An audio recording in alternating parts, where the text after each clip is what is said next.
अस्सलाम वालेकुम दोस्तों, असां अज दा व्लॉग शुरू करे ने जिथे सुते असे जुलम ते उतू ते असां हुण जनाब नाश्ता वाश्ता कर लिया है। माशाअल्लाह गड्डी ने सलाफ मार छोड़ा, प्रेशर वगैरह पूरा होया खला है। चाय भी अपनी ये पई है इंडिया लई सही मैं आख्या चलो पींदे पींदे लगे वही सी ते हुण मीटर शीटर सैट करे ने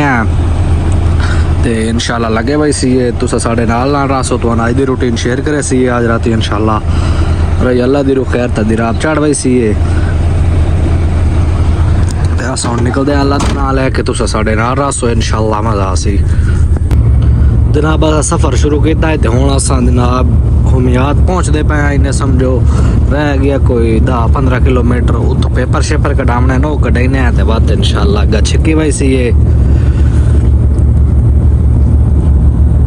हुमियात पहुँच के उतो पेपर कटवाईने तो बात इंशाल्लाह अग्गा वही सी चेक करो जनाब असा हुमियात ते पहुँच आया तो गड्डी दी से ला ये गड्डी भी ले लीए अपनी ये भी तो ये गड्डी ला दी है तो इतों पेपर कटाईने ठीक है तो बात इंशाल्लाह निका निका हो के रल के वही सी सारे सुते पे ने हूँ तो अस पेपर कटाईने तो बात इंडिया आराम सुकून नाल निकले वही सी ओके हो गया। इन्हें कैदाबाद वाले इत्थे दुकान उन्होंने बकाला है जितों पेपर शेपर निकलते चेक करो जनाब पेपर असा कटा लेंदे अपनी गड्डी है तो हुण इंशाल्लाह बात बहने चेक करो जनाब असा जरा ना खासरे पहुँचते पे हैं यानी कि खासरे तो पहले थोड़ियां पहाड़ियां नूना च बड़े वधे तो माशाल्लाह रोड चेक करो अज क्योंकि सारे तो अगू वधे हैं तकरीबन टाइम होया आधा हाले ताईं फिलहाल ते रश मश कोई नहीं क्योंकि सारिया गड्डियां पिछे वो मक्का क्रॉस करके ते सारे सह शह महीने ते वत आराम नाल आंदे ते असां वत कल दे निकले होए ते तां बस इत्थे अपने वधे ते रश मश कोई नहीं उक्का वेदे पायो तकरीबन कोई 72-73 ते लाक कीती हो इसे गड्डी ते आराम सुकून नाल पथली मार के बैठे हैं ठीक है। बाकी रोड चेक करो VIP खूबसूरत जिहा रोड ते दुआदू पहाड़ ते चिल प्रोग्राम असा जी पहुंचे वधे हुण खासरे पहुंचे वधे अगू यासर भाई खला है उन्होंने मिलना है उन्होंने गड्डी स्टार्ट नहीं होती पई वो स्टार्ट करावनी है ते वन के यासर भाई नु मिलने हैं ये ही ने खासरा अल खासरा ठीक हो गया। मैं तुहानू शहर जेड़ा जेड़ा अगू आंदा वो दसना चाहिदा है परली साइड ते इन्हें मताल अदरीस ते इन्हें खासरा इन्हें जनाब हलबान ठीक हो गया अस हुण हलबान पहुंचे वधे हैं वन के यासर भाई नु मिलते हैं वो खलन साडी वेट उन्हां दा राती कोई जड़ा गड्डी दा मसला बन गया हुण उन्हां दी गड्डी वहीं के स्टार्ट करावनी है अपनी बैटरियां यानी कि इस्तराक लवा के ते उस तो बाद कट्ठे अग्गा वही सी वो साडा वेट कर रही है इन्हें मत्ता ते बहु महंगा इन्हें हलबान ठीक हो गया पहुंच आया अस जनाब गवाइए तो इतने यासर भाई खला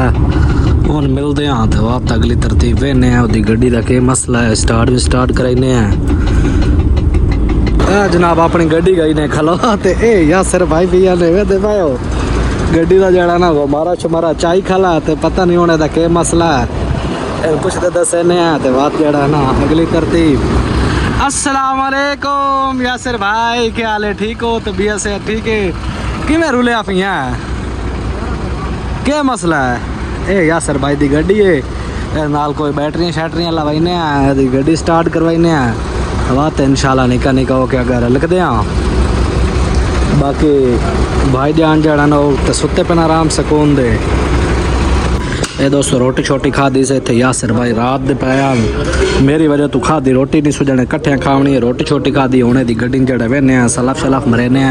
इस्तराक लवाईने तो बाद जड़ा ना इंशाल्लाह रले अग्गा बहने वेने के तरतीब है अगर बनती है दी गड्डी तो हसदा है तो खिलदा है। चेक करो जनाब बैटरियां खुल गई इस्तराक ला लवीए गड्डी स्टार्ट कराइने मलंगनी तो बात इंशाल्लाह नाल रल के वैसी है असा जनाब पहुंचे वधे हुण गवाइए तो वो अगू यासर भाई वही पैन की गड्डी स्टार्ट वगैरह करवाइए इस्तराक लवा के यानी कि अपनी बैटरियां करंट दे के गड्डी स्टार्ट कराइए ਉਹ ਬਾਤ ਕੋਈ ਜੁਗਾੜ ਸ਼ੁਗਾੜ ਲਾइन ਤੇ ਉਹਦੀ ਗੱਡੀ ਹੁਣ ਮਾਸ਼ਾਅੱਲਾ ਜਨਰੇਟਰ ਸ਼ਰੈਟਰ ਕੋਈ ਕੰਮ ਕਰਦਾ ਪਿਆ ਤੇ ਅਸਾਂ ਹੱਲੇ ਨਿਕਲ ਆਇਆ ਹੁਣ ਅਸਾਂ ਪਹੁੰਚੇ ਵਦੇ ਆ ਜਨਾਬ ਗਵਈਆ ਇਹ ਗਵਈਆ ਦੀ ਮੇਨ ਨਿਸ਼ਾਨੀ ਨੇ ਠੀਕ ਹੋ ਗਿਆ ਇਹ ਜਾ ਖਜੀਏ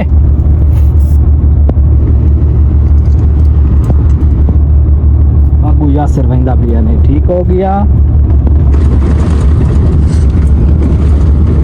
ए दोस्त अगू अपनी गड्डी खाली ने ते ओ यासर भाई पानी भरेंदा बैठा मेरी गड्डी दे ड्रम विचों क्योंकि मेरी गड्डी नाल ड्रम पानी वाला लगो है ते टूटी छुट्टी है यासर भाई दी गड्डी नाल कोई नहीं है दी गड्डी गर्म हो गई है हुण पानी शानी अगे वाला गर्म कढ़िया ते हुण दूजा पैंदे पए पानी ताज़ा ठंडा हो यासर भाई वेदे पायो भरेंदा बैठा है ते बात इंशाल्लाह निकलदे हैं अगा गड्डियां साइड ते लाइयां से वेखो आमदोरफ्त जेड़ा ना गड्डियां जा रही हैं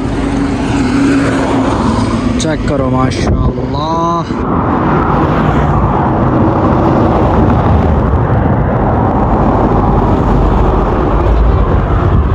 अस्सी जेड़े आ सोनी थे यासर दी गड्डी ठड्डक खलक रहने ठीक है ते वैन चाला जेड़ा सन हारन मरेंदा भाई कोई काम में तो दसो लेकिन सन कोई मसला कोई नहीं ऐसा गड्डी पानी शानी पीने 18 वैसी तो बात निकलते हैं आगे अल्लाह का नाम लेके देवे पाओ पानी सारा घर छोड़े अगे वाला हुण नवा पैंदे पाया गड्डी 18 वैसी तो वाट और रखसी है ये चेक करो जनाब अस पहुंच आया जी मज़ामिया ते अगे इत्थे जड़ा ना रात ही पहुंचदे होने रात नूं ते अज जड़ा टाइम नाल पहुंचे वदे हैं चेक करो माशाअल्लाह रोड ते थल्ले सारी आबादी ने सही है ते असा टाइम नाल इत्थे पहुंचे वदे हैं क्योंकि असा टाइम नाल घाल दे निकले होए हैं अगे जदा भी आया ना इतने असा राती पहुँचते हैं तो अज इन्हें दें यानी कि इन्होंने नज़ारा अगे रात का होंदा ते अज दें इन्हें सारी लाइटिंग ही लाइटिंग होंदी है ये जनाब ये भाई अस पहुँच आए दिराब ते ये गड्डियां सारिया पार्किंग च लगियां खलियां ने वे पाओ अस उत्थे चढ़ आया दिराब ते हुण इत्थां वेट करे ने अस आराम नाल उठी सी 3-4 बजे ते वत वही सी अग्गां ये यासर भाई आ गए इन्होंने अल्लाह अल्लाह करके दरीक के लै आया वे पाओ चेक करो जनाब शाम भी हो गई अजाना भी आंदी पियां शाम दियां ते ही ने दिराब अल रियाज यानी कि ना इन्हें समझो हुण अल रियाज चाहे खले दिराब दे उत्ते यानी कि पार्किंग वो दे सारियां गड्डियां खलियां वे पाओ तोड़ ताईं चेक करो ये सारियां गड्डियां पार्किंग च लग गई शाम होंदी वही तो रश होंदा वैसे जिवें जिवें क्योंकि ममनू जड़ा राती 10-11 बजे खुलदा ते उस तो बाद ही सारियां गड्डियां इत्थों आई सकदियां अग्गां क्योंकि अग्गां हुण कोई गल कैमरे शैमरे भी लगे हुए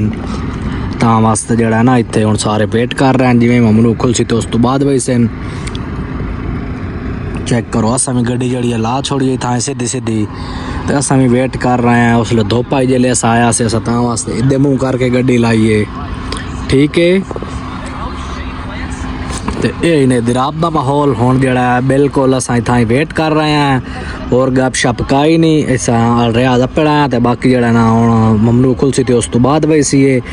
हुण व्लॉग दा इत्थां एंड करने मिलते हैं नेक्स्ट व्लॉग अल्लाह हाफिज़।